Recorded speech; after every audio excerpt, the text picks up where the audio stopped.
بسم اللہ الرحمن الرحیم۔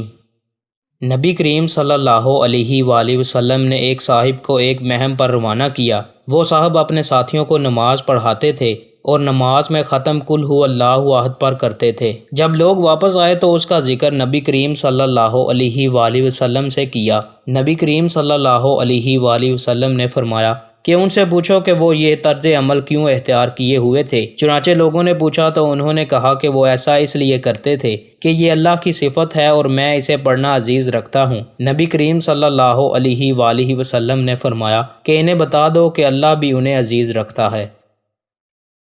ہم رسول اللہ صلی اللہ علیہ وآلہ وسلم کے پاس تھے کہ آپ کی ایک صاحبزادی زینب کے بھیجے ہوئے ایک شخص آپ کی خدمت میں حاضر ہوئے کہ ان کے لڑکے جاں کنی میں مبتلا ہیں اور وہ نبی کریم صلی اللہ علیہ وآلہ وسلم کو بلا رہی ہیں۔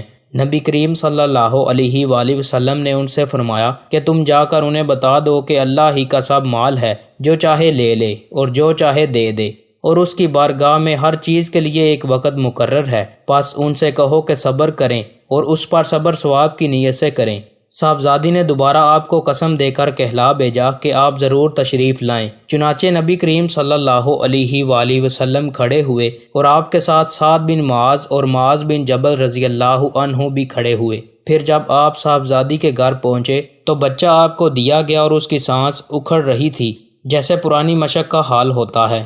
یہ دیکھ کر نبی کریم صلی اللہ علیہ وآلہ وسلم کی آنکھوں میں آنسو بھر آئے۔ اس پر سعد رضی اللہ عنہ نے کہا، یا رسول اللہ یہ کیا ہے؟ نبی کریم صلی اللہ علیہ وآلہ وسلم نے فرمایا کہ یہ رحمت ہے جو اللہ تعالیٰ نے اپنے بندوں کے دلوں میں رکھی ہے، اور اللہ بھی اپنے انہی بندوں پر رحم کرتا ہے جو رحم دل ہوتے ہیں۔ نبی کریم صلی اللہ علیہ وآلہ وسلم نے فرمایا، غیب کی 5 کنجیاں ہیں جنہیں اللہ کے سوا اور کوئی نہیں جانتا۔ اللہ کے سوا اور کوئی نہیں جانتا کہ رحم مادر میں کیا ہے۔ اللہ کے سوا اور کوئی نہیں جانتا کہ کل کیا ہوگا۔ اللہ کے سوا اور کوئی نہیں جانتا کہ بارش کب آئے گی۔ اللہ کے سوا اور کوئی نہیں جانتا کہ کس جگہ کوئی مرے گا، اور اللہ کے سوا کوئی نہیں جانتا کہ قیامت کب قائم ہوگی۔ دوستو، مزید اچھی ویڈیوز کے لیے چینل کو سبسکرائب لازمی کریں۔ بہت شکریہ۔